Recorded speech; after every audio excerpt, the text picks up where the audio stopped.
Olá pessoal, boa noite, tudo bem? Meu nome é Marcos Vinícius, eu sou psicólogo e hoje, no Terapia Time, 7º episódio, a gente vai estar falando de assuntos extremamente relevantes, atuais, com dois amigos, né, queridos, que vão falar de temas super atuais, né, e que vai ser de importância, né, para todo mundo que está aí conferindo o canal.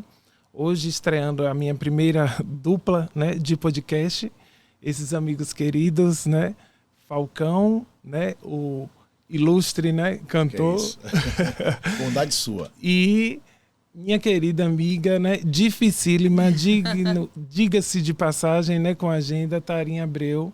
Obrigado, gente, pela presença de vocês. Eu sei que não foi fácil estar aqui hoje, né, a agenda dos dois malucas, né, mas conseguimos, né. Então, gente, hoje eu quis trazer para aqui, vou levar para Tarim porque eu acho que é um assunto que está muito em pauta. Acho que nas últimas semanas, né, acabou acontecendo algo que foi, né, muito midiático, que foi a questão da apresentadora, né, Ana Hickman. Né, aconteceu esse caso dela, né, esse abuso, né, não só em termos de agressividade, mas psicológico. E a gente vai tentar trazer aqui e falar da importância também, né, da saúde mental, para que as mulheres, né, consigam, né, entender a importância, né, do empoderamento feminino. Né? Eu queria que você se apresentasse, falasse um pouco de você e que você falasse, né, da importância, né, desse lugar do empoderamento feminino. Meu nome é Tarim, eu sou médica, trabalho com terapia intensiva, né? E é um meio que a grande maioria é de homem. A gente tem crescido muito. A gente, quando eu falo do gênero feminino mesmo. Sim. Tem crescido muito na área, porque é mais comum ter mais mulher como enfermeira, né? Mas como médico, normalmente, a primeira coisa que vem na cabeça é o médico, não a médica. Então... Verdade, isso. Né? É algo... Então, assim, inclusive, quando as pessoas pensam em um profissional ideal, é um médico homem, que é pensado, é aquele de cabeça branca, né? É o senhor com o jaleco branco, né? Então, assim, eu brinco com... Eu tenho os internos, né, que são os estudantes que andam comigo dentro dos plantões, e eu brinco com as meninas, principalmente, que elas têm que estudar todo dia, a todo tempo, porque a todo tempo elas vão ser testadas. Elas vão ser testadas a inteligência dela, a capacidade profissional delas, única e exclusivamente por serem mulheres, né? Perfeito. Então, a gente vê isso o tempo todo na mídia, né? Feminicídios e a questão da agressividade com a mulher o tempo todo. E eu tenho certeza que todo mundo deve ter alguém próximo que sofreu algo parecido, né? Eu tenho, inclusive, uma colega que é fisioterapeuta e que foi agredida, chegou quase a morrer, chegou a ter uma repercussão a nível nacional, o caso dela. Porque ela foi abordada saindo do plantão. O namorado foi buscar ela no plantão e a gente que estava no plantão nem sequer fazia ideia do que estava se passando com ela. E ela só ficou viva porque ela realmente é profissional de saúde, então ela soube se defender. Ela sabia aonde colocar os braços. Foram mais de 10 facadas que ela tomou. Forte, né? Ela chegou a ter hoje uma das visões, ela não enxerga de uma das visões. E hoje ela trabalha muito com a parte de abarcar mulheres, meninas que sofreram algo parecido, para orientar exatamente como que é feita todo o processo, né? E, por incrível que pareça, o agressor dela foi solto, porque como ela não morreu, para a justiça, entende-se que, vamos dizer assim, está tudo bem, né? Se ela tivesse morrido, o desfecho para ele seria diferente. Sim. Então, a sorte dela e a dele foi ela não ter morrido. Então, é louco quando a gente para pensar nisso. Paradoxal. Sim. E, assim, é crescente, né? Tipo assim, casos constantes, né? De violência contra a mulher. Já citei esse tema aqui também no podcast, né? Que foi inclusive anteriormente a esse. Você sente essa presença, Falcão, hoje em dia, assim, no show, como esse movimento de empoderamento das mulheres, você consegue enxergar isso? Eu creio que no mundo da música, do show business, eu posso dizer assim, é aquém do que a gente vê no dia a dia, no caso. Porque os produtores, a parte técnica de eventos, na sua grande maioria são homens, isso é um fato. E essa questão também da forma de agir, de violência e tudo mais. Já presenciei algumas vezes em show, assim, atos complicados, onde eu precisei parar para intervir, independente do que começou, do que incentivou. Sim. Não justifica. O seu olhar, né, sobre o que estava acontecendo. Porque, assim, de fato, a gente percebe que são atitudes complicadas de você ver, assim, não é somente o ato naquele momento, né? É absurdo nesse sentido. E, como você falou, assim, o nosso meio da música, eu falo da música, mas das artes em geral, né? Que envolve desde a montagem do palco, desde a questão de parte técnica, de iluminação, de som. Essa questão de ter mais homens do que mulheres é pontual e é muito, muito clara. Também, assim, para ser muito sincero, essa área técnica, não sei também ser atraente, no sentido de que existe como a gente fala, o pré e o pós, não tem glamour nenhum. Não tem nenhum tipo de braçal, é uma coisa de fato, por exemplo. Se nós estamos ali no momento do show, precisamos chegar algumas horas antes de tocar, e normalmente à tarde ou no dia anterior temos que passar o som, os caras chegam, sei lá, dias antes da gente, passam ali horas e horas e horas e horas e muitas horas, num movimento de muito trabalho, nesse sentido de não ter hora para dormir, não tem horário para terminar. Muitas vezes chega, como já chegamos em show, para passar o 5 da tarde, os caras estão desde 10 da manhã tentando montar o show e não tem estrutura e não tem energia e o sol está incomodando. São diversos, né, de questões e que, de fato, nessa área em particular, a questão da atuação feminina é muito, muito aquém, muito pouco, e poderia ser muito melhor. Não só na parte braçal, mas na parte de você vê, normalmente camarim tem um trabalho feminino e, de fato, quem faz 99% dos camarins do Brasil que eu já fiz são mulheres. Sim. Desde a parte de produção, de decoração, da parte de alimentação. A gente percebe muito nessa parte interna do show, mas no show em si, que é a parte que eu faço, que é palco, que é estar ali naquele movimento, é quase que 100% homem. E que às vezes, né, poderia ser um ambiente, né, que poderia proporcionar. Sim. Né? Tenho visto muito seguranças, uma coisa que antigamente não tinha. Sim. Antigamente não tinha segurança mulher em show. Eu não tinha você tinha policial feminina, já existia, claro, até porque é obrigatório você ter no evento a parte de abordagem de revista de mulher, tem que ser com mulher revistando. Mas hoje eu vejo muita segurança mulher nos palcos e nos shows. Isso é bacana que você fala, né? A questão dos padrões, nessa padronização, né? Principalmente na profissão, que é o que eu vou entrar agora para falar com o Tarim, que foi uma publicação, ela sempre me chamou a atenção, acho que foi na época ainda que você estava terminando faculdade, eu acho que por aí.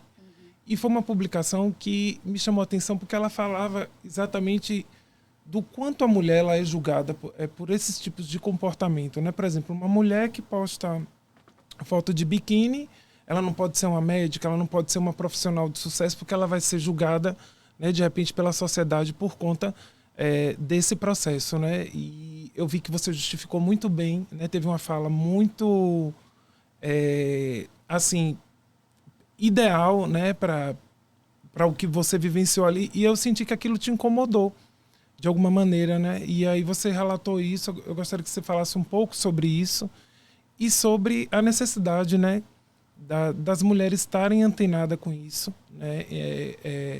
Linkar isso com a saúde mental, né? A importância da psicoterapia estar em dia para estar, de repente, agindo dessa forma como você se posicionou. Naquela época, realmente, eu estava para formar. E o que eu ouvia ao meu redor é porque meu Instagram sempre foi um Instagram pessoal como é até hoje. Eu não exponho o meu trabalho no Instagram, é algo pessoal. Então, na época, as pessoas ao meu redor, mulheres, não eram homens.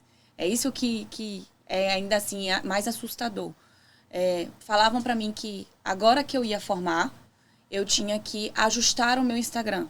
Eu teria que excluir as publicações que tinham biquíni ou publicações que eu aparecia em festa, sendo feliz, né? Assim, tendo uma vida normal como qualquer outra pessoa, porque agora eu seria médica, né? E, de certa forma, isso impactaria no meu lado profissional.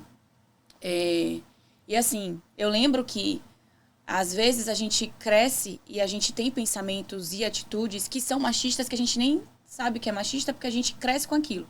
Então, eu lembro que, de fato, eu pensar igual a essas pessoas, né, que chegaram para mim e falaram isso. E você acaba ficando no mesmo movimento, né? De fato, eu já me peguei julgando meninas de, nossa, pra que tanta foto de biquíni, né?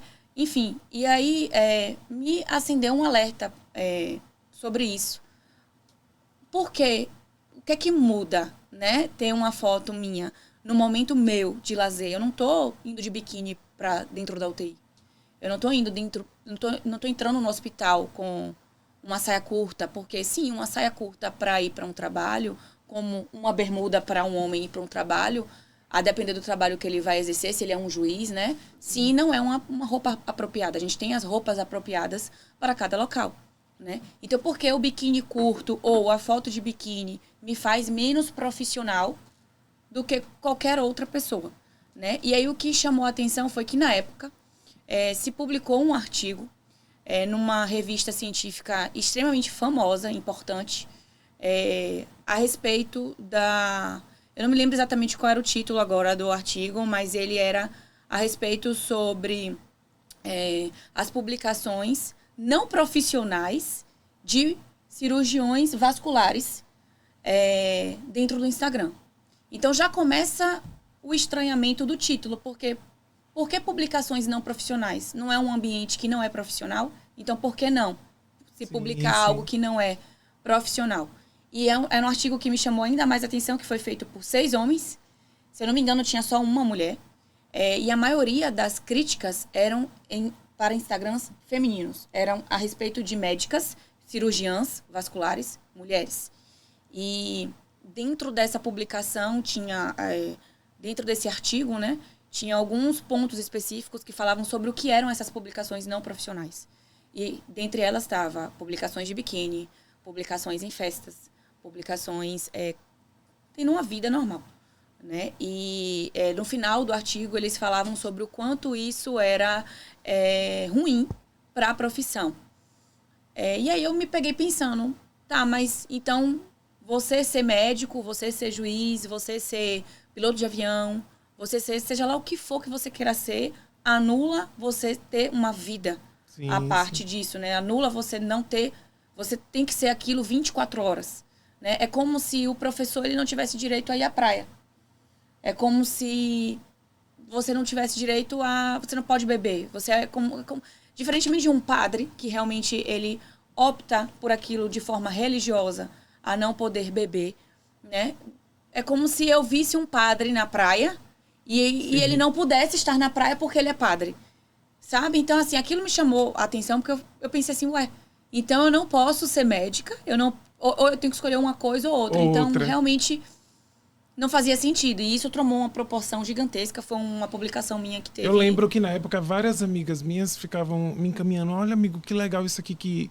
Tipo, já era um movimento que começou, né? Teve tipo, uma repercussão, né? Um alcance, na época, muito grande, né? Muitas mulheres por todo o Brasil, até por todo o mundo, na verdade. Porque, como eu falei, foi um artigo que foi publicado numa revista científica. Eu lembro que me marcou muito. Todo mundo tanto que me marcou, isso. né? Tipo, quando fosse para falar sobre esse assunto, eu sempre linkava Tarim porque foi muito pontual para a situação, né? Para as questões que a gente leva hoje, né, no dia a dia e como as redes sociais elas tomam, né, uma proporção extremamente complicada, né?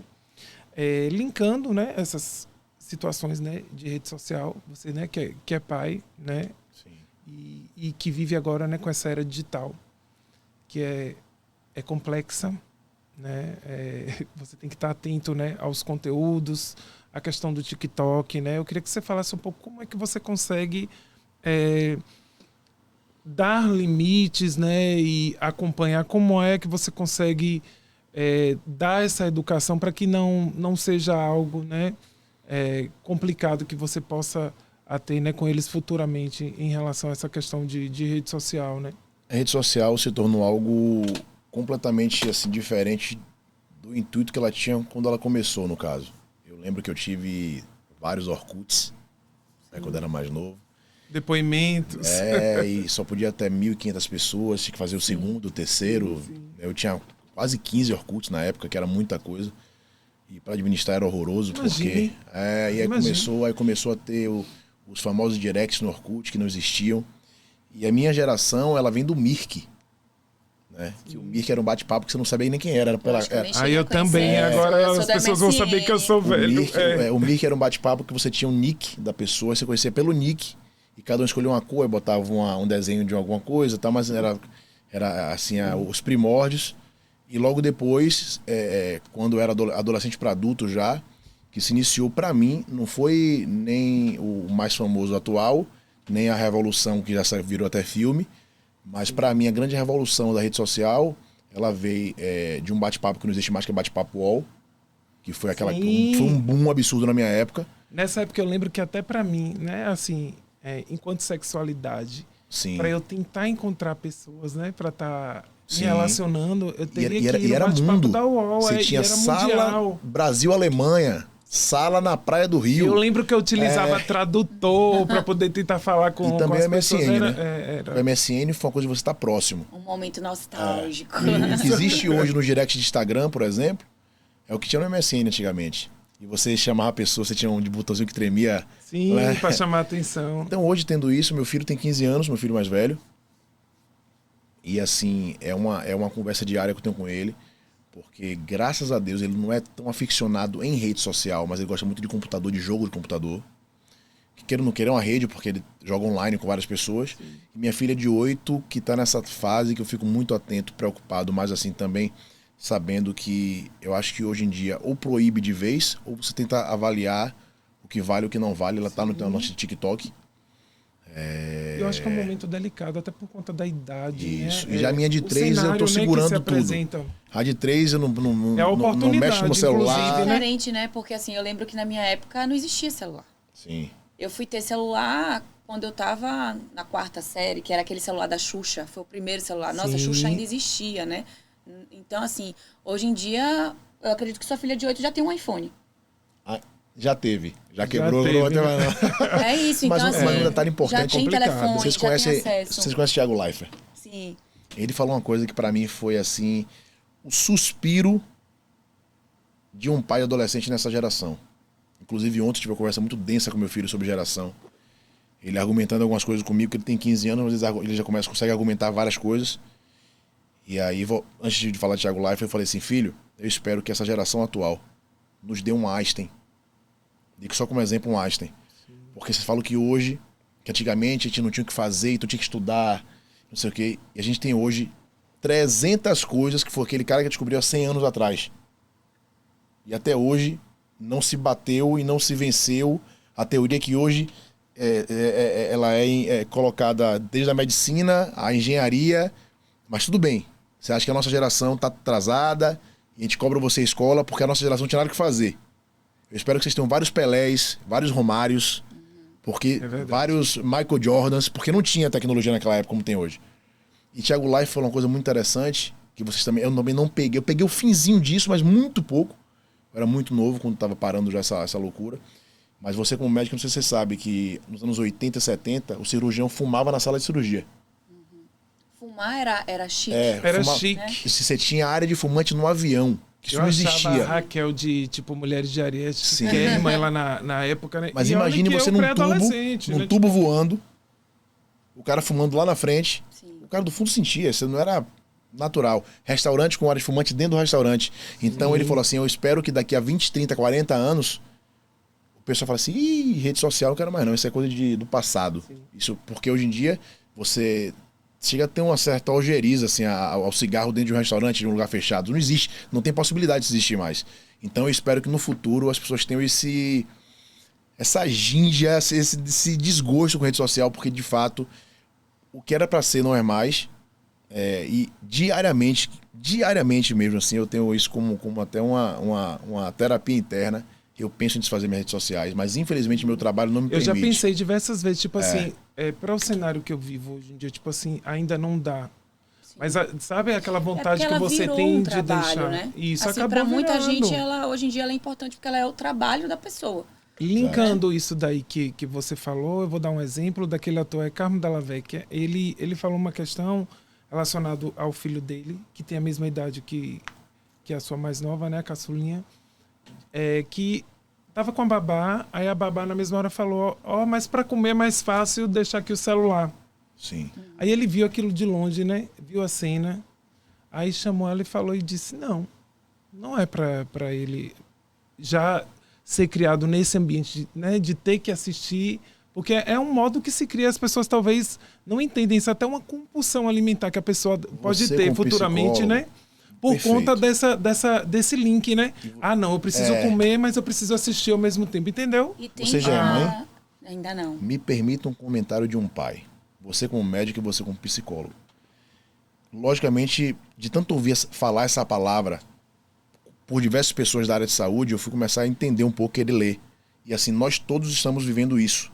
Mas a criança é muito pior viver isso. Mas as pessoas não têm noção do que a dopamina faz com a cabeça. Uma criança que almoça, brinca, na piscina, na praia, no carro, tá com o celular. Para pensar, a nossa geração se via televisão ou antes da escola, depois que fazia a tarefa, ou quando chegava da escola um pouquinho para dormir. Sim. Tem criança que passa o dia inteiro e não vendo televisão. Isso aqui é diferente de você ver uma coisa e você tá concentrado aqui, ó. Porque ali é um evento, você tá sentado na frente da televisão, mas você vai parar para uma coisa, vai parar. Aqui tem crianças que passam, principalmente crianças que não vão para a escola ainda, com 1, 2, 3 anos. Então a carga de dopamina é muito forte. E hoje em dia tem muito mais cor, muito mais áudio, uns sons que você não tinha no passado. E isso implica também no desenvolvimento, né? Tem estudos já que mostram que afetam, né, diretamente. Eles mostram uma criança desenhando, que é a coisa básica, né? Que é a primeira coisa que a gente praticamente aprende. E eles botaram a diferença entre uma criança que assistia, eu não vou lembrar agora exatamente a quantidade, mas era uma criança que assistia televisão e tinha acesso às mídias boa parte do dia, e uma criança que praticamente não tinha acesso a isso, era muito pouco. E aí os desenhos, a diferença dos desenhos é gritante. Você, inclusive, quando você olha o desenho, você acha que são crianças da mesma idade, e você acha que um dos desenhos é uma criança mais nova, porque um desenho é rico em detalhes.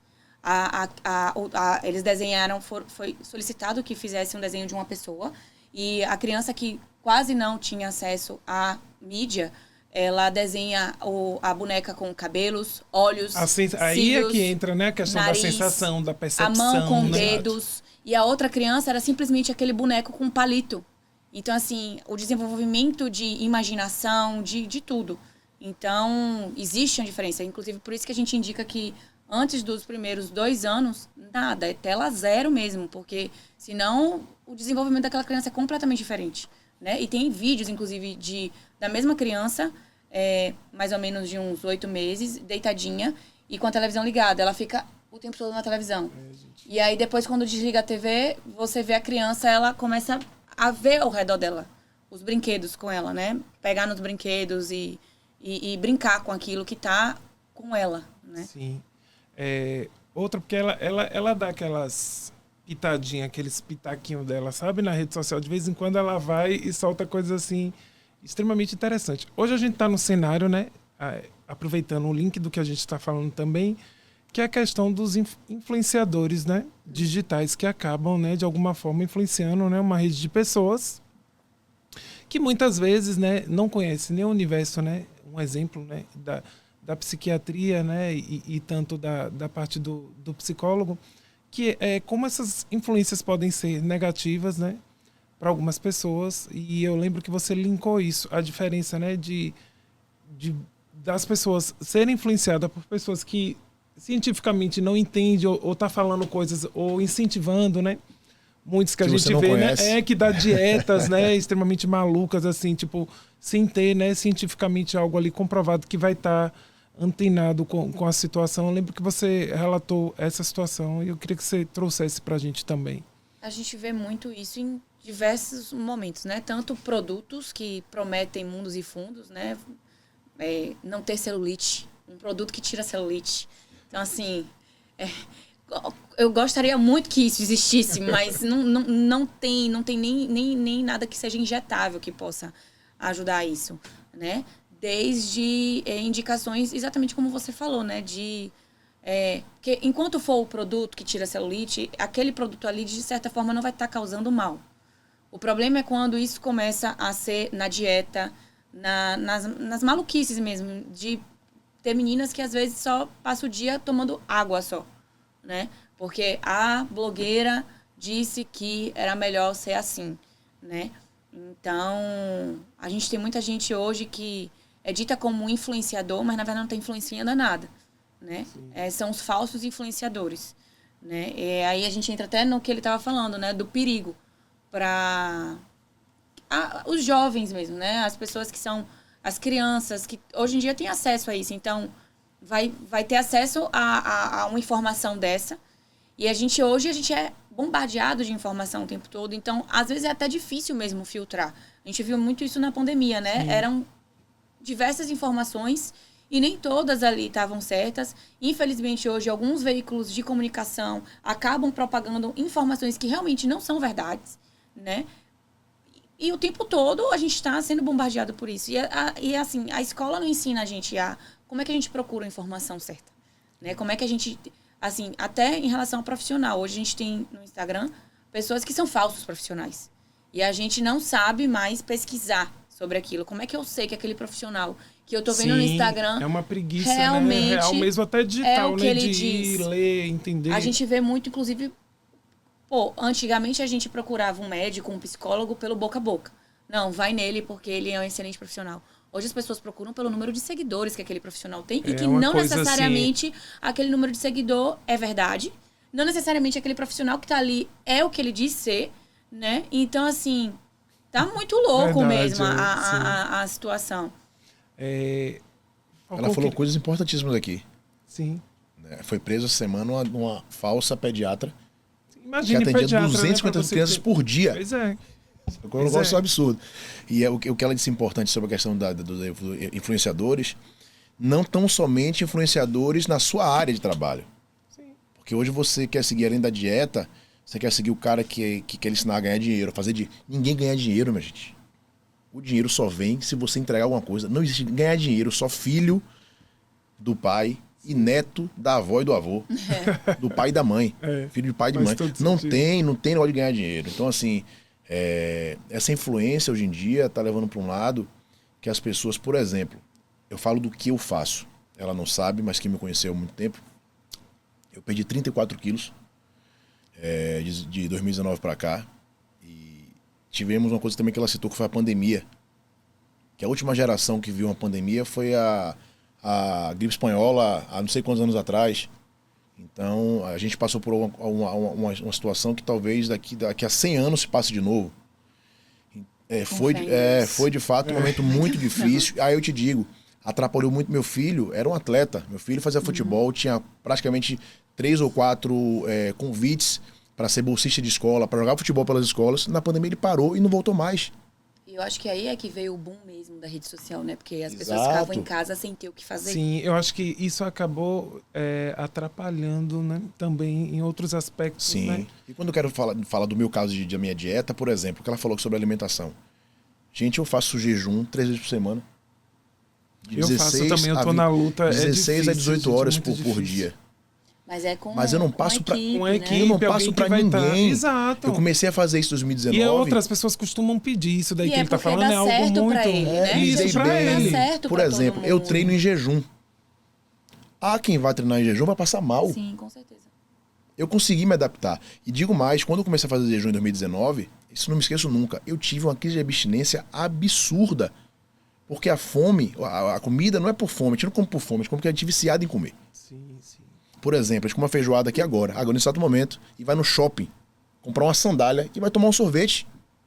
Sem nenhuma vontade de comer, porque você viu, sentiu o cheiro, e você é viciado. Então, assim, foi difícil. Eu que não bebo refrigerante há quase 10 anos, eu tive uma crise de abstinência, meu amigo. Eu tive dor de cabeça, suava frio. E sente, né? Sente. Quando eu larguei o doce, eu não como doce de fato, há uns 4 anos. Claro, como a cada 3, 4, 5 meses, no aniversário de minha filha. Mas não como antigamente. Como, né? Eu tive uma crise de absurda. Sim. Eu tô nessa luta agora, assim, inicialmente. Sabe? E é difícil, sabe? Você mudar. E antes de terminar reeducar, hoje né? aqui, eu quero voltar ao lance da roupa que ela falou no começo. Sim, Pra não, ter- e é pra- importante ter esse link É. de um homem, né? Tá falando sobre isso também. Ainda porque mais um homem pai de Isso, de meninas, né? menina. Duas! É um Exato. menino e duas meninas. E outra, a gente vê, Tarim, é uma coisa assim absurda, né? Como o machismo ele é enraizado em várias situações que você vê, por exemplo. Mas até nas Eu próprias vejo, mulheres, eu né? vejo, gente, infelizmente eu ainda vejo, né? Esses comentários. Eu não vou. Olha como posto as fotos na rede social, tipo assim, tirando uma percepção ou perdendo a oportunidade de conhecer alguém legal, bacana, por aquela visão, né? Machista. Eu ali. vou tentar chegar num lugar da palavra sociedade, que de fato tem esse lance do machismo. Quando eu falo que a sociedade, que ela diz que até as mulheres têm essa atitude, eu vou dar um exemplo sobre roupa. Eu acho que os cantores que vão ver esse podcast vão ter nessa fala que eu vou fazer agora a oportunidade de colocar para fora o que muitos não têm condições ou possibilidades. Eu trabalho com música, né? A minha banda tem 20 anos, mas eu toco desde os 9. Eu tenho 41 anos de idade, então eu toco há muito tempo. E assim, até hoje eu me deparo com falas do tipo, você trabalha com o quê? Quer dizer, você canta e faz mais o quê? Então, isso aí, pra mim, hoje em dia, inclusive assim, eu E quero... o quanto isso machuca, sabia? Já machucou. Falcão? Porque assim, machuca muito.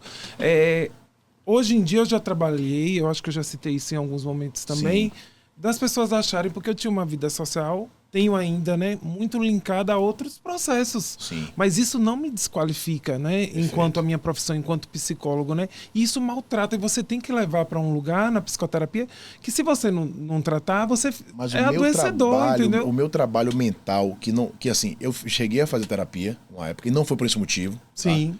Tá? Até muito mais pra conhecer, porque eu tinha um preconceito absurdo com terapia. Eu fiz... Foram poucas vezes, mas eu... todo mundo tem, né? Porque Sim. as pessoas acham que terapia é coisa de maluco. Sim. Coisa de maluco é não fazer terapia. Como é que é? É E psicofobia, aí, né? talvez eu venha pro lado do machismo para nós homens, de não aceitar pedir ajuda. Isso é um fato. E aí, quando eu E venho pra você esse lance... sabe, né, que homem morre mais cedo que mulher exatamente por isso. Porque a mulher, desde nova, ela é incentivada a estar no médico, a estar fazendo exames de rotina. O homem não se cuida. né? Hoje se cuida E mais. Eu acho que homem hoje se não. cuida mais um pouco. Acho que mudou um pouquinho, ainda tá, né? Ainda Homem não tá não no vai cenário. tanto. Mas eu acho que o lance de estar ouvindo essas coisas, por exemplo, como o Tiquinho falou, eu ando em ambientes que, assim, tá ali numa mesa ou num evento, num aniversário, que eu sou o único cantor daquele lugar.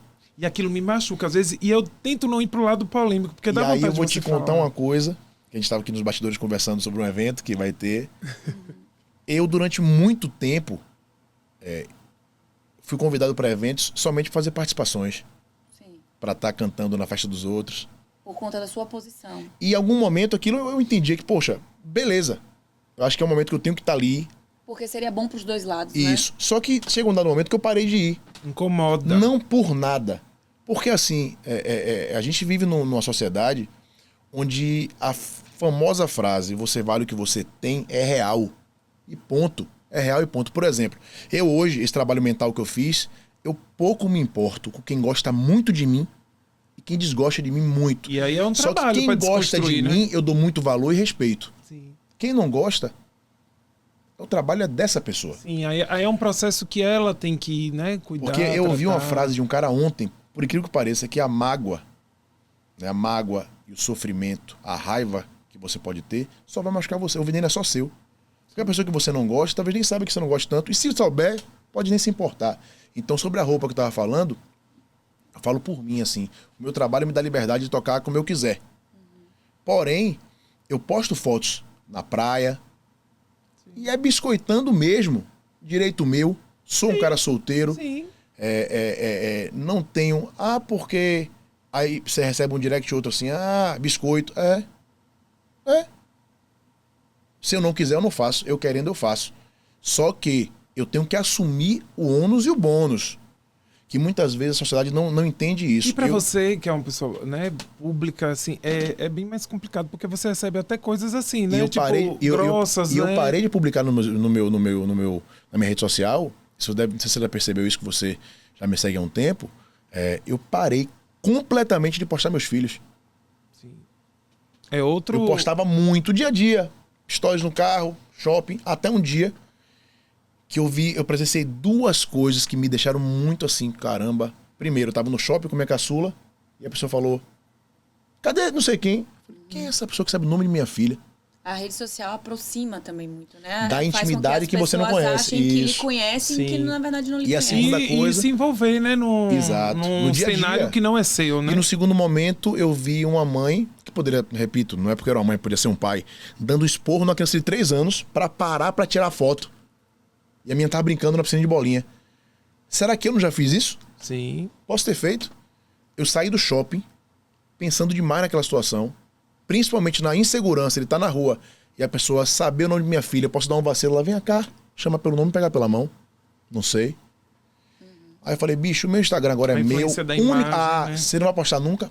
Posso postar no meu aniversário, abraçado com... Não, é diferente, mas o dia a dia, onde eu tô... E olha que eu tenho cuidado, eu nunca posto real time ali. Isso é importante, viu? O que você Sacou? tá falando, até para incentivar outros pais, mães, né? A ter esse cuidado, né? É um ambiente E perigoso. verdade será dita, pra muita gente virou um negócio, tá? Sim. Desde pra paquerar, pra você dizer que você é um grande pai, uma grande mãe, Sim. que tá no dia a dia. Instagram são 15 segundos, 1 minuto. Você pode fazer 3 vídeos ali e ir pra rua, sacou? Então eu, em particular, tive esse cuidado comigo, com meus filhos. E, porra, eu tiro foto demais. Se você for no meu estado, meu celular, tem mais de 5.000 fotos com os meninos. Sim. Mas postar é uma opção que eu não quero mais, porque, por exemplo, eu viajo com meus filhos, antigamente ficava naquela função de foto, filmagem. Eu faço um pouco ali, curto com eles o dia, o que tiver que fazer. E foi uma opção que eu tive. E é sobre julgamento. Ninguém reclamou. Meu Instagram aqui é... Por que você pode postar não sei quemzinha? Porque eu quis. Ah, porque eu gostava de ver. É família, né? Família, eu acho que, né, é um ambiente protegido, né? Você sabe As que eu já pessoas passei por têm situações Sim. no meu trabalho, de ter um tipo de situação com pessoas no show, que aí você é julgado, você é isso, você é aquilo. Velho, beleza. Se eu na minha Até cabeça... pra ter o respeito, né, com o seu trabalho, com o que você tá fazendo. Sabe? Né? Então, assim, as pessoas estão dando opinião. Ela que é médica. Sem sequer ser da área de saúde. Um exemplo, ela postou uma foto numa clínica ou num hospital. Sim. Um exemplo, sem máscara. Mas hoje não tem mais obrigatoriedade. Não, nenhuma. Pronto. Ah, por que você está sem máscara? São julgamentos de pessoas que... E como algumas pessoas falam, você deve conhecer Joel J, um cara que eu sou muito, assim, atento. É um ex-atleta que hoje tem podcast, etc. Ele fala, muita gente falando sobre coisas que nunca fez. Sim. Dando exemplo de coisas que nunca entregou. Nunca foi esse exemplo, né, de pessoa, enfim. Tarim, qual foi as suas principais referências, né, em relação ao empoderamento feminino, que é algo que você banca, né, gosta, né, acabou se adentrando muito nesse movimento assim, e como você incentiva, né, as suas pacientes de alguma maneira também. E eu gostaria de saber, Tarim, também se você já passou por situação de encaminhamento, de repente sentir ali, né, no consultório, numa situação que de repente a mulher está sendo, né, manipulada ou está precisando de repente, né, de uma psicoterapia. O maior exemplo, minha mãe. Né?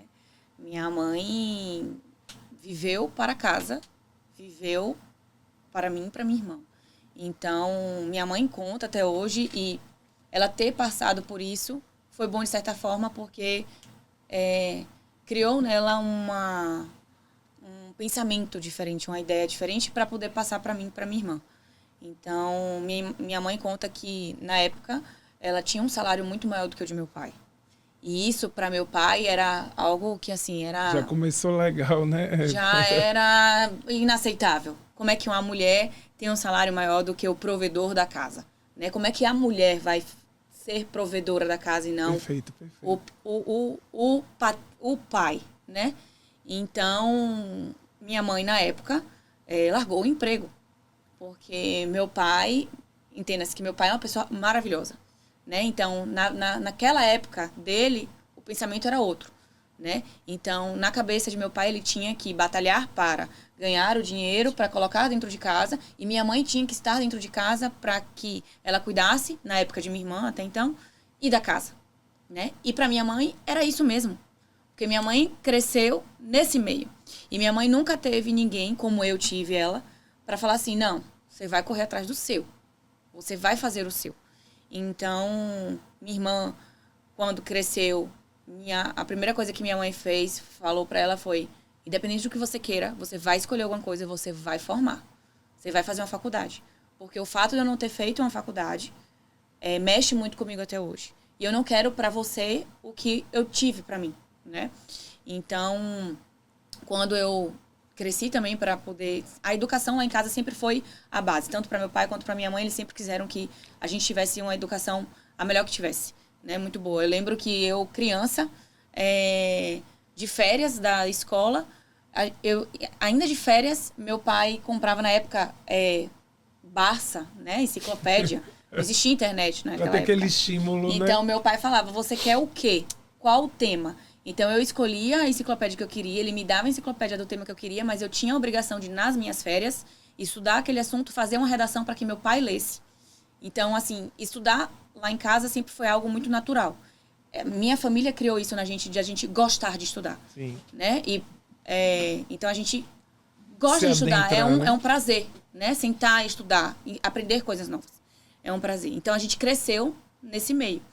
E aí, minha mãe sempre falava, olha, você quer namorar? Você vai namorar.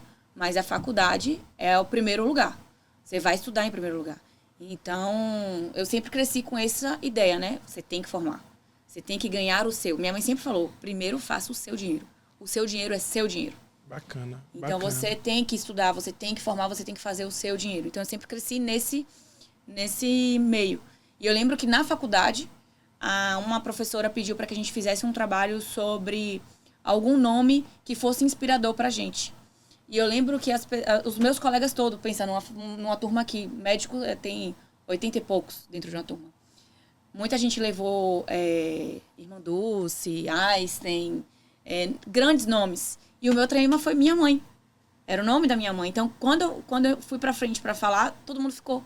Ou quanto as referências, Quem né, é são essa importantes, pessoa? né? E eu falei, Esses minha valores mãe. estão se perdendo tão rápido. Sim. Esse lance de você pedir para um filho fazer uma redação é tão bonito. Eu dei um livro pro meu filho no ano passado, de Natal. E, filho, quando você terminar de ler, eu quero ler. Eu só vou ler esse livro depois que você terminar de ler. Demorou um pouquinho, mas ele leu. Um livro pequeno, fino. Mas esse valor aí não existe, mas isso é fundamental. E a gente está num mundo muito rápido. As pessoas querem tudo instantâneo. As pessoas querem tudo para ontem. Então, assim, todo mundo vê a blogueira ou o blogueiro com um corpão. Sim. E quer que aquilo seja feito em uma semana. Claro que tem pessoas que conseguem isso em uma semana, mas a custo de muita má saúde, né? Sim. Não é uma saúde tanto Reflexo mental de quanto uma física. Atitude negativa. Porque para você conseguir um corpo bom, hoje em dia, um corpo saudável, requer tempo, requer dedicação. Né? Você precisa, 90% de um corpo bom é alimentação. Né? E hoje a gente tem um mundo do fast food. O mundo fast, o mundo rápido. Então, as pessoas não têm mais paciência. Elas não têm... um filme dura mais ou menos 1h30, é um filme rápido, né? 2 horas. As pessoas não têm mais paciência. As pessoas pegam um vídeo no TikTok que dura segundos, minutos.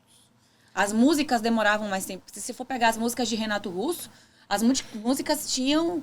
O quê? 20 minutos? Não, você foi contavam a história, a música. O Olodum tinha aquelas 7, 8 minutos de música. Hoje em dia, você botar no TikTok, assim, 15, muito 20 segundos rápido. é o máximo. Eu essa semana São falando músicas que são disso. rápidas, porque elas têm que pegar. Então, assim, as pessoas não têm mais paciência, não têm mais tempo. É surreal o que está acontecendo, né? E aí a gente entra numa questão que o pessoal não quer mais estudar. Não quer sentar a bunda na cadeira, parar para estudar. Falar assim, não, eu vou... E quando eu falo estudar, não é estudar faculdade. Não estou falando disso porque meu pai não teve faculdade e tem um grande profissional. Eu estou falando de estudar, seja lá o que você quiser. Qualquer coisa. Você gosta de moda? Cara, senta e estuda moda. Você gosta de música? Senta e estuda música. É preocupante. Eu postei essa semana aquela psiquiatra, Ana Beatriz, eu não sei se vocês seguem ela é muito famosa. Sim. E ela fala idiotizada, né? Como as pessoas estão idiotizadas. Algo criado, né? Que é essa questão, volta e meia, a gente tem que falar do TikTok, porque é um movimento que está aí. E o quanto as pessoas estão idiotizadas, né? Eles criaram lá, mas eles não querem que a população de lá sigam esse movimento, entendeu? Então é algo... Você sabe que na China TikTok é proibido. É proibido, exatamente. E aí daí você tira, né? Como eles jogam pra manada, né? Aquele efeito manada e tira, né? A população, as pessoas que estão ali. E aí é que entra a minha maior preocupação. Que é, ok, a gente está aqui lutando para ser um bom profissional, né? Mas quem é que vai me atender? Quem é o profissional que vai me atender? A gente vem falando sobre isso. O profissional que vai me atender é essa galera que tá aí. Sim. Então, isso me preocupa de um modo que, assim, as pessoas antes de mim não tinham acesso a... Hoje, se eu tiver dúvida de uma dose de medicação, eu abro meu celular aqui e eu olho. O médico de, sei lá, 30 anos atrás, ele não tinha isso. Ele tinha que pegar um livro para ler, ele tinha... Saber, né? E mesmo assim, eram pessoas mais dedicadas. Eram pessoas que corriam mais atrás. Então, por que que agora, que a gente está mais fácil de conseguir, né, acesso à informação, a gente não está querendo, né? Sim. Linkando a questão, né, dos pacientes que você já passou, né? Que já passaram... por alguma situação, né, de agressividade, enfim, você já teve que ter uma notificação, teve que de repente encaminhar essa pessoa, né, para ela entender que está nesse movimento e ter que passar pela psicoterapia, enfim. Tá. Eu tive casos, né, de pacientes que foram vítimas de agressão e às vezes em ambiente familiar, do familiar ir até ir visitar, né? Sim. Então, é sempre um processo bem difícil. Eu brinco que do meu lado direito está a psicóloga, que trabalha no hospital, e do meu lado esquerdo está o farmacêutico, né? Então, somos nós três sempre ali muito unidos. Claro que tem todo o resto da equipe, né, que ajuda sempre demais. E olha a importância, né, desses profissionais. Às vezes, no corre-corre, né? Às vezes eu não consigo aprofundar uma conversa com o paciente, então, às vezes, é a enfermeira ou o técnico de enfermagem que está beira-leito e parou para conversar, que chega para mim para falar, tá acontecendo uma situação esquisita ali, vamos investigar, né? Então tem a importância de todo mundo junto. E é engraçado essa questão que ela fala, porque às vezes até o próprio familiar que efetuou, né, aquela agressão tá ali visitando, né, passando por aquele movimento ali que a pessoa está vivenciando, né, e os traumas, né, que a pessoa precisa ter um profissional que vai estar ali, né, falando, olha, esse ambiente aqui não é seguro, né? Isso aqui que você está fazendo com você o que não eu é notei bacana. muito pós-pandemia não foi nem agressão de uma pessoa contra a outra, mas contra si própria. Aumentou muito o quadro, a quantidade de casos de tentativas de suicídio, né? Algumas delas, infelizmente, são chegadas no pior desfecho. Se chega no pior desfecho, mas aumentou muito. E assim, pessoas que, por incrível que pareça, a família nem sequer sabia que aquela pessoa estava passando por um processo ali de depressão, né? Foi descobrir depois que aconteceu, né? É por isso que a importância, né? Você que é pai, né? Estar nesse acompanhamento, acho que diário mesmo. Eu imagino a loucura que é para você, né? Ter que também administrar isso, e era isso que eu queria trazer também. Falcão, essa questão, como é que você... Desde cedo você já teve que ter essa responsabilidade, né, de ser pai, né, bancar, né, essa questão. Olha, sou pai. Veio essa questão também da exposição também enquanto cantor, que não é fácil também, né. E a questão que, como é que você leva, né, essa situação, né, ter filhos, ter essa vida corrida, ter essa pressão, né, que ocorre de todos os lados, de mídia social, dos seus fãs, enfim. E como você lidar também com a questão da ansiedade, né? Os momentos, se você já vivenciou, já passou pelo processo de de uma ansiedade, que você não estava muito preparado para, sei lá, participar daquele evento, né? Daquele show naquele dia, se já aconteceu esse tipo de situação. Esse lance que você falou das crianças, de fato, é uma preocupação diária, porque é muita informação que eles recebem, é muitas influências, enfim. E tem que acompanhar, não tem... Tem que acompanhar. Já tomei alguns sustos, não nada específico, mas tipo, estar preocupado e meu filho não me atender. Eu saio correndo onde eu tô, tentar encontrar onde ele tá, enfim. Mas sobre ansiedade, eu não vou saber precisar quando foi, mas com quase 100% de certeza. Por um evento, não. Eu tive essa sorte minha, assim, de passar por situações, por exemplo, Carnaval de Salvador. Eu toco desde 2004, Carnaval de Salvador. Ano que vem vai ser o meu 20º Carnaval. Já puxei diversos blocos, desde blocos renomados como Muquiranas, A Barca, como blocos que já montamos blocos nossos, enfim. Mas o que mais me ocorre nesses 20 anos da gig em si, que de fato é a banda que me projetou como cantor, é que lá atrás eu passava alguns tipos de... Eu posso dizer que algum tipo de depressão, por exemplo. Onde você está passando 10 dias na estrada.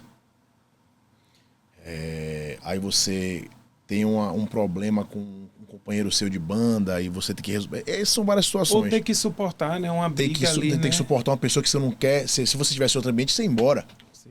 Você não tem para onde ir, para onde voltar. Você está a 1.500 quilômetros de casa. Mas talvez hoje o que eu fique mais atento, e não vou dizer que não acontece comigo, acontece, é que você hoje com o celular na mão, com a rede social, você tá ali no Réveillon, no Carnaval, na estrada, e vendo seus amigos nas festas. Seus familiares na piscina.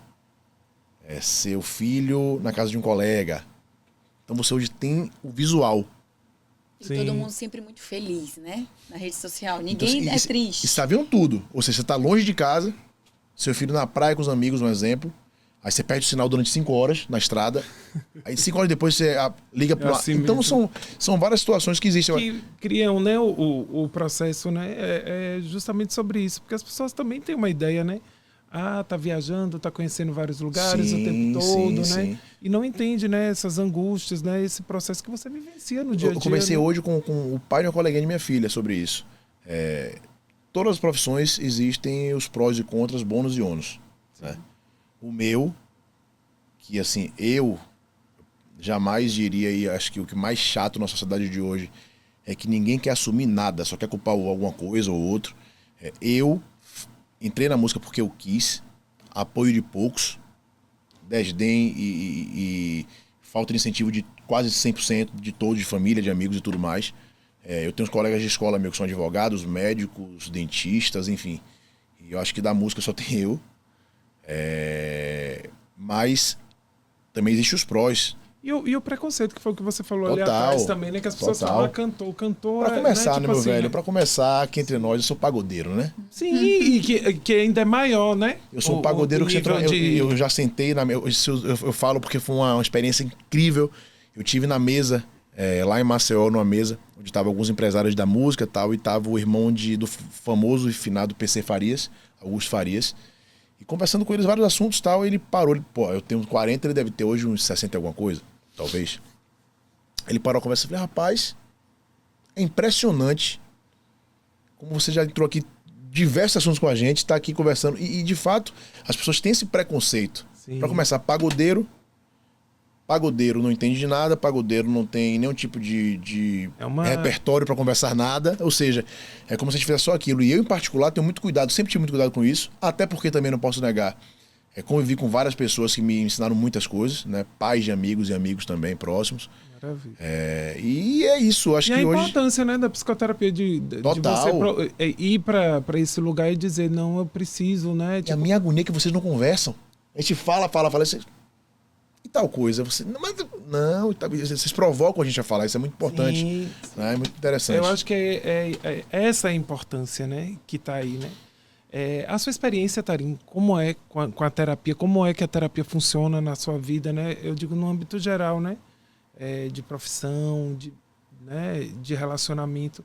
Eu queria que você falasse um pouco, né, dessa importância, né? Como eu quero também ouvir sua opinião, porque as pessoas precisam saber. São duas profissões distintas, né? Que eu acho que é legal a gente trazer à tona, porque acaba, né, dando um diferencial aí para quem está nos assistindo aí.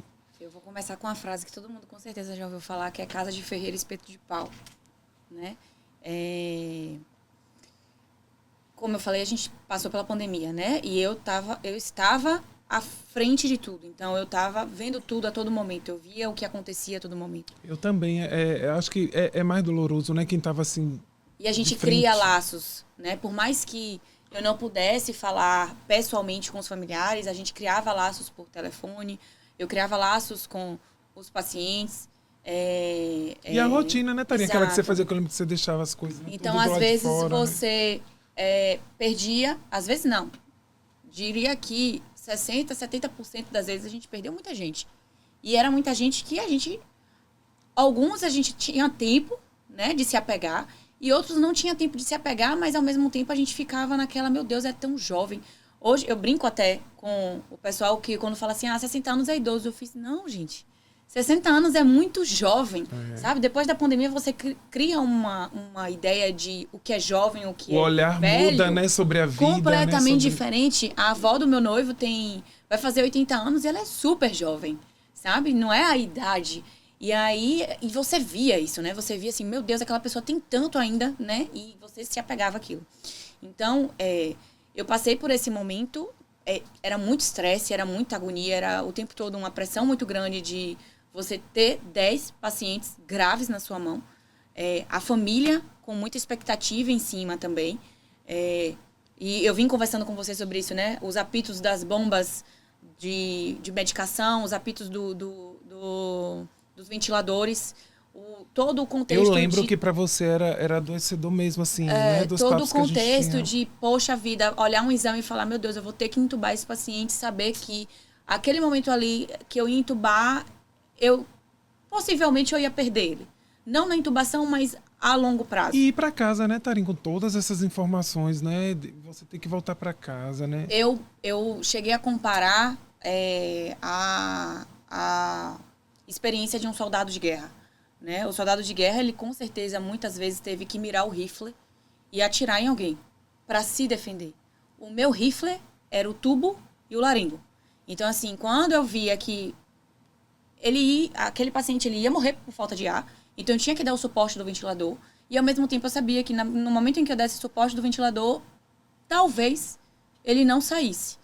Então, e a pior parte era que aquele paciente ele entendia aquilo. O mesmo que eu sabia, ele também sabia. Então, na hora que eu chegava para ele, para conversar com ele, falar, olha, a gente vai precisar agora nesse momento lhe entubar. Ele sabia que precisava entubar porque ele já não aguentava mais de falta de ar. Bem, né? E ao mesmo tempo é uma coisa que eu me arrepio toda vez que eu falo. Eu chego e me emociono. Quantos e quantos eu ouvi me pedir, por favor, não me deixe morrer.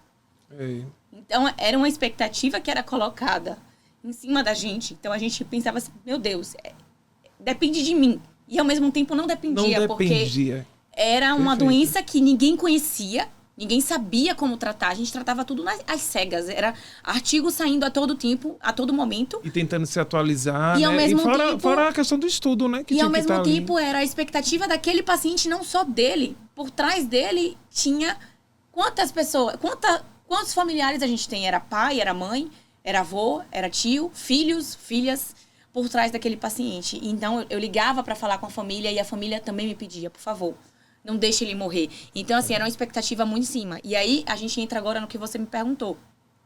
Eu passei pela pandemia e eu terminei a pandemia falando, graças a Deus, isso não me afetou. Mal sabia eu que ali eu já estava afetada sem saber. Então, eu comecei primeiro com um ataque cardíaco. E aí, eu, médica, pensava... Os sinais, né? Os sintomas, né? Nossa, esse ataque cardíaco deve ser... Será que é tal doença? Aí eu comecei, né? Vamos procurar um cardiologista. Eu falei, não, vamos fazer um eletrocardiograma, vamos fazer um ecocardiograma, deve ser muito parecido, né? Deve ser meu coração, alguma coisa errada. Tudo certo. Não era nada. Aí depois eu comecei a suar frio. Ué, mas por que eu tô suando frio? Vamos procurar um médico clínico. A gente... Enfim, cada hora um sintoma, até que teve o ápice, né? Eu, no meio de um plantão, tive uma crise de pânico. E aí, na minha cabeça, aquilo não era uma crise de pânico. Eu achei que eu tava infartando. E eu pensando, meu Deus, eu tenho 30 anos, 31, por que eu tô infartando tão nova? Mas a cabeça da gente... Dá um nó, né? A gente não consegue parar para pensar que a gente tá suscetível a ter uma doença mental, né? A nossa saúde mental, hoje em dia, quando eu dou parabéns para uma pessoa, para todo mundo que eu desejo parabéns hoje em dia, eu não falo só muitos anos de vida, muita saúde. A primeira frase, eu acho que você já recebeu esse meu parabéns, é muita saúde física e mental. Eu desejo muito olhar mudou, isso. Né? Porque, primeiro, você tem que estar com a sua mente sã para conseguir todo o resto. Porque senão você não anda. Então, assim, Eu tive a crise e tal, depois eu fiz vários exames, estava tudo normal, até que um amigo meu virou pra mim e falou assim, Taryn, não é doença, não é uma doença orgânica que você tem. Você tá com uma doença mental, você tá com um transtorno de ansiedade. Você precisa procurar um profissional. Chegou a hora de você encarar, né? Porque a gente fica levando, né? Aceitar. Ser ajudada. É uma aceitação de fato. Exato. Né? E aí foi o momento em que eu tive um tratamento conjunto, né? Que bacana, né? E a importância, né? Eu sempre falo dessa importância dos amigos, de ter uma rede de apoio que se observa, né? Que fala, olha, tá na hora, né? Vamos lá, procura um profissional, né? De fato. E foi esse momento que eu procurei tanto terapia psicológica e eu não tenho vergonha nenhuma de dizer que eu procurei também um psiquiatra. Sim, porque as pessoas têm ainda é um preconceito em relação aí, né? Ao psiquiatra, porque as pessoas têm uma ideia que ir pro psiquiatra é porque realmente está louco, né? O uso do medicamento como se ainda você é relacionado, no né? olho e procurasse um oftalmo. Não, o oftalmo não, que vai dizer que eu tô ficando cego. Isso. É umas ideias, né? Que tá quebrando. E ainda... foi como eu descobri, não sei se vocês sabem, mas a palavra psiquiatra significa médico de alma. Eu não sabia. Então, assim, Nada as pessoas mais, têm uma né? ideia completamente perfeito. diferente do que é o médico psiquiatra. Isso. Né? Acha que tá maluca. Aquela dali foi um psiquiatra, tá maluca. Não. Maluco é quem não vai. Sim. Né? Eu acho que o maior desejo... As pessoas têm um costume de querer... não é maltratar a palavra, mas é querer diminuir ou tentar ser agressivo com o outro quando fala assim, vai se tratar. Eu vejo isso de outra forma. Pra mim, uma pessoa que fala, vai se tratar, ela tá querendo muito meu bem. Vai se tratar sim. Né? Tem que se tratar sim. Então, a gente vê muito isso o tempo todo. Tipo, é porque talvez surge, né? Vai de outras maneiras, né? Percepções, as pessoas podem, né? Entender também, né? Sei lá, como um deboche, né? Quando você fala, né? Eu sempre tento ter cuidado, assim, né? Da forma como falar, né? Eu estou agora num processo com um paciente que é muito bacana, né? Quando a pessoa, tipo assim, ela admite de fato que ela precisa realmente ir para o psiquiatra. E é um trabalho tão lento, mas tão enriquecedor quando a pessoa fala, né? E ela aceita, não, agora vamos caminhar junto, né?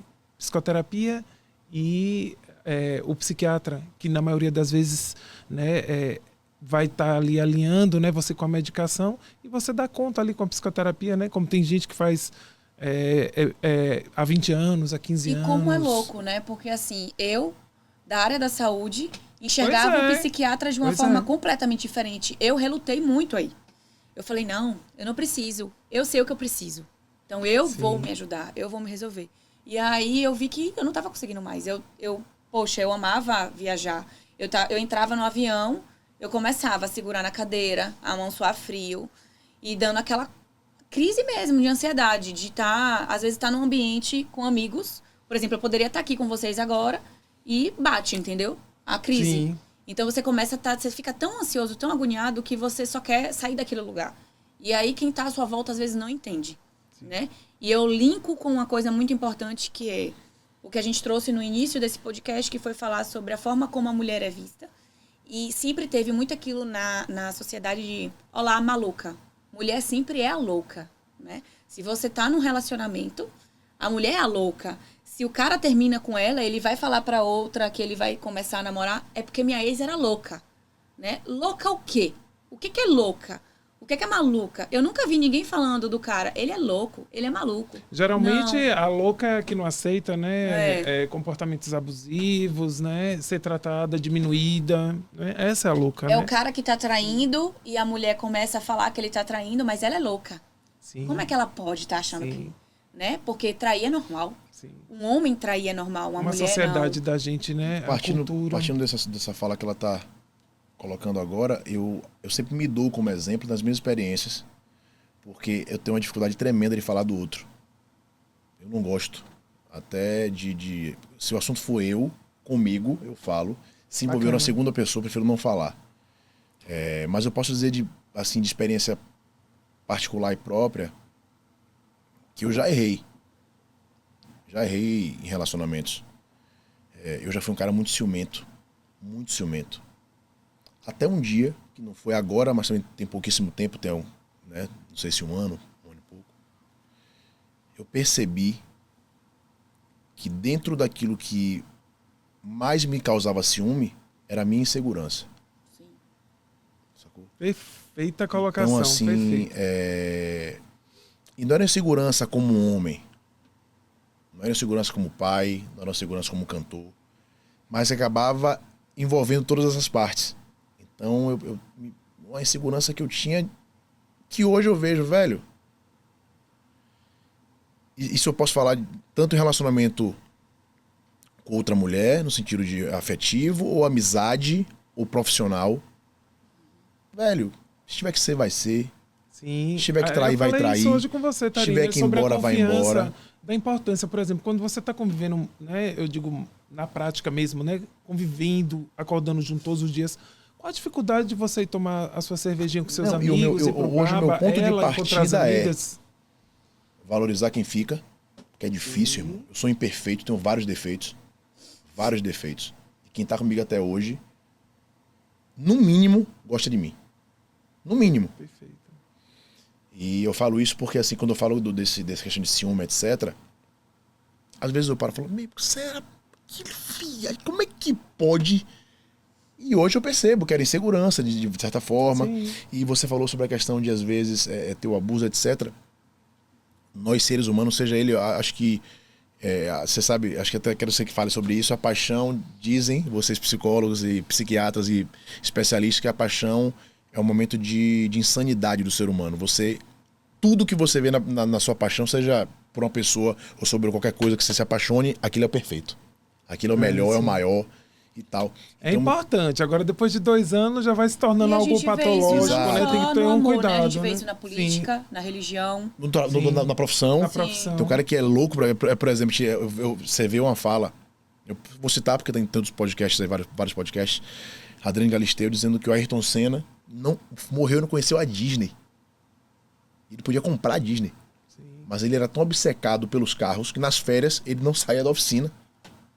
O quanto o trabalho já fazia, né, parte de outro cenário. Era uma paixão que virou meio que patológico, mas patológico. Assim, claro, ele teve resultado pela... São os excessos, né?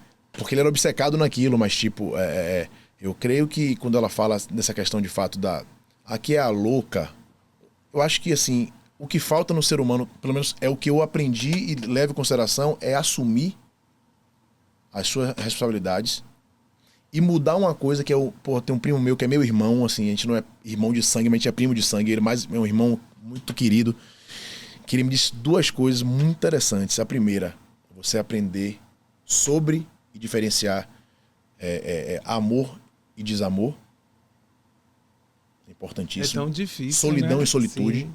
São coisas a dificuldade que as pessoas têm. Desconfie da pessoa. Isso é uma frase bacaníssima de um cara que eu gosto muito, que é o Karnal, né? Eu adoro. Que ele fala, desconfie da pessoa que posta no seu Instagram como é bom estar sozinha, hashtag solitude, tendo 50 mil seguidores vendo aquilo. Sim. Ela não quer estar sozinha, ela quer mostrar pra todo mundo que é bom estar sozinha, talvez não seja. Eu sempre posto uns videozinhos curtos que eu falo assim, como eu gosto, e eu que gosto muito, tipo assim, de músicas dos anos 80, né? Pra arrumar uma casa, é o meu momento. Eu tinha dificuldade, né, de entender como essas partes, né, que é essa que você está citando, de você estar só, de você, né, estar vivenciando processos seus ali, sozinho, é importante, né? É importante você estar só também, estar solteiro. E vamos a dificuldade de estar, né, você solteiro. Como mulher, é uma pergunta que eu lhe faço, assim, pessoalmente e tal. Não é fácil você encontrar um homem que assume, velho, eu era ciumento mesmo. Sim, e bancar, né, e dizer, ciumento, né, preciso mudar. Errei. E além de ter errado com a pessoa, errei comigo mesmo. Porque eu causei situações que hoje eu digo, velho, foi ruim pra mim também. Não é pra você falando que, não, eu só fui pra relação. Não, bicho. Você causou situações que, assim, pra começar, lhe tornaram nocivo, lógico. Uma pessoa malquista em vários aspectos ambientes, porque você, quando é ciumento, você fica cego de uma maneira que, velho, você reage a situações que, hoje em dia, eu lhe digo. É verdade, as pessoas não querem, né? Que tá perto. E você não, quando você não assume os isso... amigos. É o que você falou sobre a questão do psicólogo. Quando você não assume isso, você não vai se curar. E o ciúme é uma patologia, no meu ponto de vista, hoje em dia, porque Eu digo pra você, repito, o que causa o ciúme não é somente a paixão avassaladora ou o desejo por alguma coisa ou alguém. É a sua falta de amor próprio, a sua falta de capacidade de entender que você tem um valor, né? Não é questão de você ser melhor do que ninguém, mas você tem o seu valor próprio. E quando você se desqualifica, colocando todos contra você, porque o ciúme é isso, você ter ciúme da porta. Você ter ciúme... Pô, graças a Deus não foi meu caso, nesse caso de ciúme, mas eu já soube de pais que têm ciúme de filho. Sacou? Como mães também que tem ciúme daquela filha que é muito apegada ao pai. Sim. Sacou? Então, assim... Isso é um processo que a pessoa vivenciou, né? Enfim, lá atrás, né? Não se dá conta, né? Não levou isso, né? Lá atrás. Minha mãe, ela tinha essa dificuldade de abraçar, sabe? De ser aquela mãe amorosa. E ela fala, filha, porque, tipo, eu não fui criado nesse ambiente. Tipo assim, o ambiente que ela convivia de pai e mãe ali era totalmente diferente desse, né? Da amorosidade e do quanto isso é importante. Né? Mas isso não quer dizer que não tivesse amor, né? Porque sim, a gente vê em outros detalhes. Com certeza. A comida quentinha, pronta na hora, a roupa passada. Há outras formas de amor, né? E principalmente, cada um tem uma história diferente. Sim. Ela contou a história com a mãe dela tem a história dela, o pai dela tem a história do pai, a irmã, no mesmo ambiente que ela viveu, até certo momento onde ela chegar, teve outra história. Né? E com ela também foi outra história, então são várias histórias que se misturam. E eu lhe digo mais, já passei por situações com meus pais e com meus filhos que eu tentei em algum momento consertar com meus filhos e chega num ponto de vista e numa percepção não vai rolar. Meus filhos são meus filhos, eu sou eu. Meus pais eram meus pais. Então eu hoje tenho uma premissa... Você tem que educar dessa forma. Eu tenho uma premissa minha e é diário isso. Eu falo com meus filhos todo dia que amo eles, todos os dias, porque eu nunca ouvi isso de meus pais. Isso é um fato. Que doeu até certo momento. Hoje em dia, beleza, bicho. Se eu ficar remoendo o que passou... É o que a terapia também leva pra a gente entender, sabe? Que são e quando processos, eu falo né, que da não sociedade, da ouvi, eu já cheguei a julgá-los. Até aquele momento de rebeldia, não, hoje não. Assim, é bacana você ver meu filho me liga, o mais velho, não desliga o telefone e dizer que me ama. Isso não foi porque eu obriguei ele, não. Hoje eu vou lá, em qualquer lugar que eu vá com vocês, seja no restaurante ou lá em minha casa ou na casa de vocês, eu lavo a mão antes de comer. Isso me foi cobrado a infância inteira. E a importância, que é o que a gente precisa reforçar o tempo todo, as referências. Só que tem a diferença da obrigação de você lavar a mão pela saúde, né, e pela higiene, e o eu te amo para um filho, para um amigo, para um namorado, para uma mulher, para um marido. Eu não tenho dificuldade, né? assim, eu sempre tive essa amorosidade de falar mesmo, sabe? Enfim, e eu acho que é importante. Bom, acho que é isso, né? Tô muito feliz. Papo bom. Papo bom. Era pra gente, tipo, adentrar aí. Enfim, eu tô muito feliz porque, inclusive, vocês, né, foram os estreantes, né? A minha primeira dupla. Semana que vem, inclusive, a gente vai ter outra dupla de psiquiatras, né? Rita e André, que me enrolam também terríveis. Mas eu acho que quarta-feira que vem eu consigo. E assim, gente, eu tô muito feliz de receber duas pessoas, né, que eu tinha muita vontade de trazer, de estar refletindo a história de vocês, profissões, né, distintas, diferentes, e falar um pouco, né, da importância da saúde mental junto com as profissões e os ideais que vocês têm aí, né, os projetos, enfim. Então, como o de Tarinha é pessoal, né, ela ainda não tem um profissional, fale as suas redes sociais, né, para quem quiser te acompanhar, os novatos, né? Gente, desse famoso cantor antes de aí, mais terrível. Nada, eu quero te agradecer, porque de fato, para bater um papo assim é muito complicado. Os podcasts que eu já fui, sempre falar de música, de carreira, de história, enfim. Sim. Que é muito massa, mas também bater um papo diferente sempre importante. Prazer conhecer Tarinha aqui hoje. Pois é. E rede social de fato só tem uma, que é o @FalcãoGig no Instagram. Tive que fazer o TikTok, mas não sei nem usar ainda, então não sei nem o endereço, não sei nada. Tá engatinhando. Então, de fato, para quem quiser acompanhar todas as questões da banda, da carreira, da história, da estrada, é Falcão Gig. Lhe agradeço pela oportunidade. Obrigado, muito massa. amigo. Obrigado mesmo. Esse assunto que você tocou é muito importante. Teve um exemplo de Safadão agora que passou por uma situação absurda. de estresse. E a de empoderamento, né? Com Perfeito. a questão, né? E é bacana ouvir isso, né, de maneira direta e próxima. Porque você vê na televisão, no podcast, no celular. E foi bacana esse link, diferente. né? De homem com mulher também, pra gente estar debatendo junto questões de extrema. E o importante é respeito e assumir as suas questões. Parar de colocar no outro a sua responsabilidade. Se você sai para uma festa, essa festa aconteceu alguma coisa, e você vai culpar quem brigou na festa, você estava lá porque você quis e estava assim, disponível ao que ocorresse. Eu dei esse exemplo da festa Escolhas, porque né? a gente tem que ter esse sentimento fino de saber que tudo tem o seu preço. E hoje aqui, por exemplo, esse bate-papo é muito bacana falar sobre isso porque a gente não tem a oportunidade de colocar para fora muitas vezes coisas simples e de suma importância, como ela deu vários exemplos aqui, que a gente talvez não sabe. Vocês trabalham nessa área de saúde, que estão vivenciando algumas coisas, por exemplo, essa cobrança da pandemia que ela falou, que foi assim, ó, né, e foi usar essa cobrança para ela, vendo uma pessoa na frente passar pelo que estava passando, mexe, né? sendo usado por pessoas para ganhar uma disputa de discussão, de alguma batalha pessoal. Então, assim, a vida é agora, irmão. Exatamente. É agora. Amiga, obrigado, viu? Mais uma vez, obrigado. Você sabe, os papos que a gente tem às vezes, né? Eu adoro conversar com você. Porque faltou falar esses papos aqui em aberto, pelo menos um.